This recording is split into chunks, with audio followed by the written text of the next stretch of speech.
লর্ডসে test খেলতে এলেই root যেন রেকর্ড গড়তে মরিয়া হয়ে ওঠেন।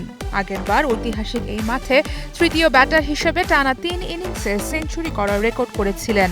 ইংল্যান্ডের হয়ে সর্বোচ্চ রান সংগ্রাহক আর সেঞ্চুরিয়ানও রুট। এবার রেকর্ড গড়লেন টেস্ট ইতিহাসে সবথেকে বেশি ক্যাচ ধরার।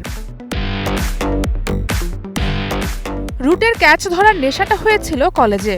বিবিসিকে নিজের হাতেখড়ির গল্প শোনানোর সময়ে বলেছিলেন ৮-৯ বছর বয়সে শেফিল্ড ক্রিকেট ক্লাবে ভালো ক্যাচ ধরলে আর ম্যাচের প্রতি ভালো মনোযোগ থাকলে পেতেন ২০ পয়সা। সেটা জমিয়ে প্রিয় চিপস কেনার লোভ থেকেই স্লিপে ক্যাচ ধরার জন্য নিজেকে প্রস্তুত করে ফেলেছিলেন রুট। শৈশবের সেই শিশুসুলভ লোভটাই রুটকে বিশ্ব রেকর্ড গড়িয়ে দিয়েছে। সবশেষ লর্ডস সহ ১৫৬ টেস্ট ম্যাচে রুট খেলেছেন ২৯৬ ইনিংস, তাতে ক্যাচ ধরেছেন ২১১টা।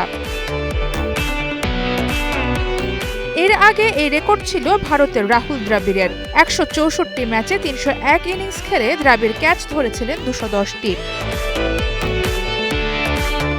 টেস্টে সবথেকে বেশি ক্যাচ ধরার তালিকার ৩-এ আছেন সাবেক লঙ্কান অধিনায়ক মাহেলা জয়বর্ধনে। ১৪৯ ম্যাচে ২২৫ ইনিংস আর সেই সাথে তার ক্যাচের সংখ্যা ২০৫।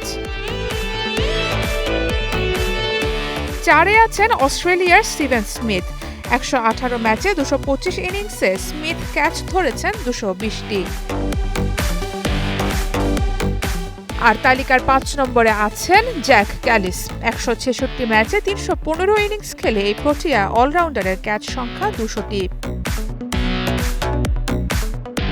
লর্ডস টেস্টে খেলতে নামার আগে রাহুল দ্রাবিড়ের সাথে রেকর্ডটা ভাগাভাগি করেছিলেন রুট, কিন্তু ইন্ডিয়ার ইনিংসের ২১তম ওভারে বেন স্টোকসের বলে করুণ নায়ারের ক্যাচটা স্লিপে ডাইভ করে ধরে নন উইকেট কিপার হিসেবে টেস্টের সর্বোচ্চ ক্যাচের রেকর্ডও গড়েছেন জো রুট।